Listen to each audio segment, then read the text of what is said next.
Hello, and welcome to Season 3 of Am I Old Yet? An audio comedy drama written and produced by me, Floyd Kennedy.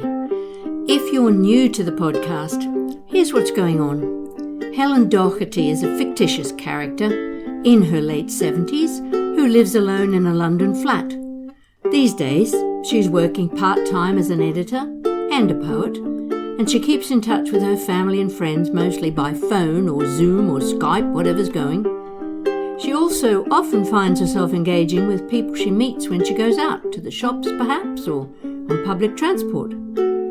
Each episode covers one or more of her conversations, and while you can follow her adventures from the beginning of the first series, which coincided with the first lockdown, you can also dip in and out of all the episodes in any order, one at a time. The podcast is funded entirely by listeners, for which I'm eternally grateful, because I don't want to do adverts.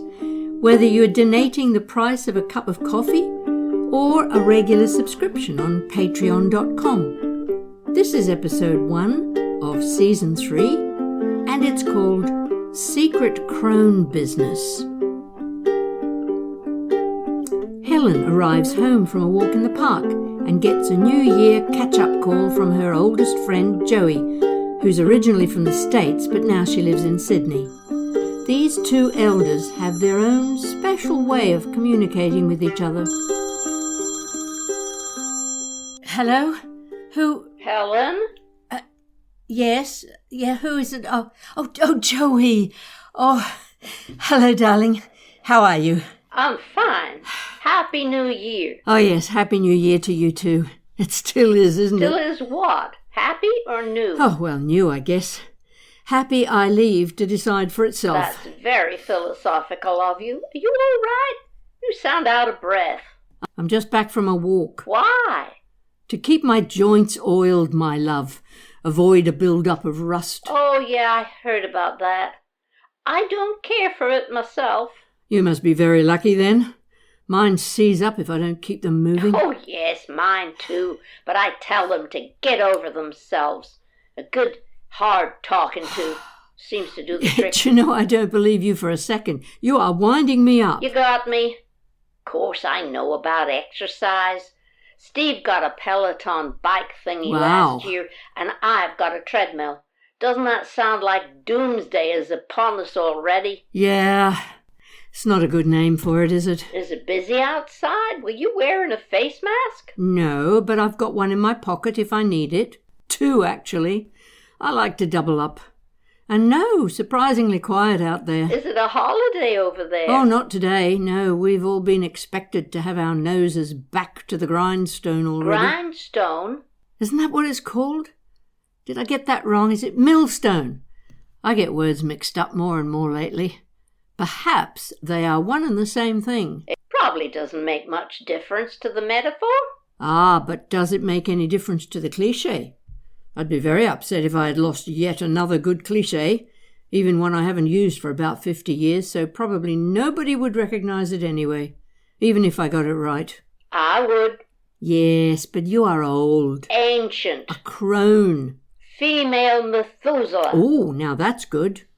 Was Methuselah older than a crone? I doubt it. Crones are always older than everyone else. Methuselah only made it to 900 years. I'm at least 1,000. How about you? 1,001, because I am even older than you are. You are not. Am so? My birthday is in April. Yours is... Hang on. When is your birthday? I've forgotten. Not telling. Oh, go on. Don't be mean. June. Nope. July? Nope. I'm a Pisces. Pisces? February? You better believe it. 44? No, 45. I'm an actual baby boomer. Ah, and I am not. I'm a war baby, so I am older than you. Na, na, na, na, na. And that is important? Why exactly? Because it means I'm wiser than you. In your dreams. Exactly. I can dream, can't I? I sure hope so. But still, it does sound as if being older than me is really important to you. Does it? Oh, I suppose it does. I wonder why. Me too. Doesn't Doesn't everybody want to make out that they're younger these days? What do you mean these days? Didn't they always? Oh, I guess so. I think I've slipped into that thing. What thing? Oh, you know, that thing where every generation thinks they're better than the one coming after them. And the one before them. True. And do you know what? I think you've hit the nail on the head. Did I? I didn't even have a hammer. But it's as if you had a hammer and you nailed it. What? You are talking in riddles, my love. When you said the next generation is coming after us, because that's exactly what they're doing, running us down like stampeding buffaloes. Is that right? Hordes of them anyway, trampling any one of us that gets in their way. As if they had the right to take over the world before we've actually finished our turn. At messing it up. Fair point. Joey? Yes, my love, oh wise one. Do you think real people talk to each other the way we do? What do you mean, real people? I'm real people. You're a real people. You're probably the realest person I know. That's not actually a word, you know. It is now. I know what it means, and so do you. So it's now officially part of our language. Oh. Oh, yeah, okay. Just don't expect me to use it. You suit yourself. And I shall. Hey, Joey, do you know, for years I used to think the word work meant doing something for somebody else that they wouldn't or couldn't do for themselves. So they paid you money to do it for them. I still do. Do you? But what about artists? They don't do what they do just to get money. The creative urge still needs to cover the rent. And the work the artists create, note the use of the word work in there, provides other people with something they wouldn't or couldn't do for themselves. Oh, yeah. You're absolutely right. I think I got caught up in there in some kind of cultural fishing net. How do you mean? The fishing net of cultural ignorance. I still don't get it. Way too deep for my tiny brain. Hang on, it's a brand new analogy. I've just thought of it, still working it out in my head. Okay, try this. So, society, Western society anyway, certainly Anglo culture, has this idea that any kind of artistic endeavour is so much fun for the artist to do that there is no need for them to be paid for it, or paid very much. Unless they're famous. Oh, yes, of course. That's part of the deal. Once you become rich and famous, you have to be paid megabucks because you're obviously worth it. So illogical. I know. But Joey... Yes, my darling. Back to my original question. Do you think real people talk like this? People our age? What's the matter with you, honey? What are you struggling with? Is it the new year? That's what it is. You get head up with all this New Year stuff. No, I don't think so. No, I'm not het up. I'm just curious.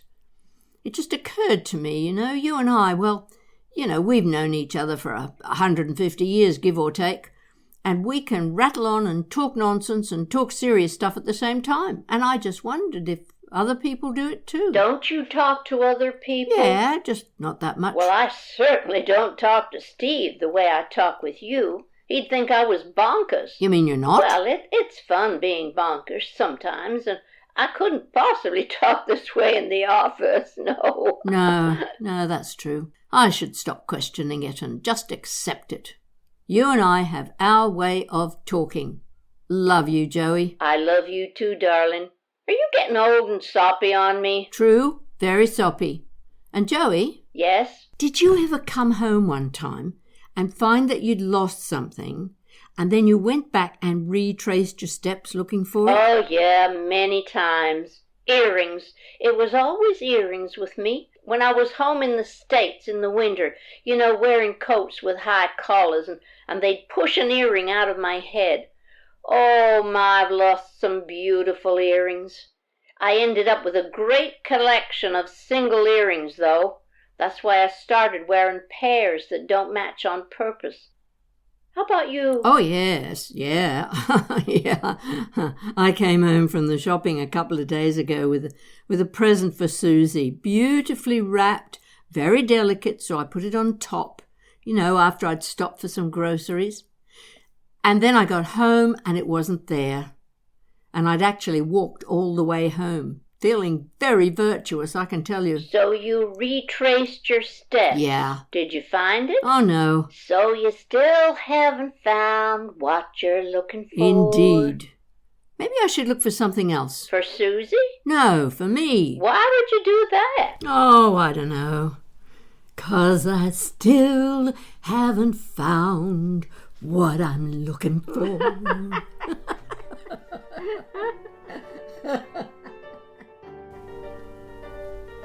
That was Secret Crone Business, Episode 1 of Season 3 of Am I Old Yet?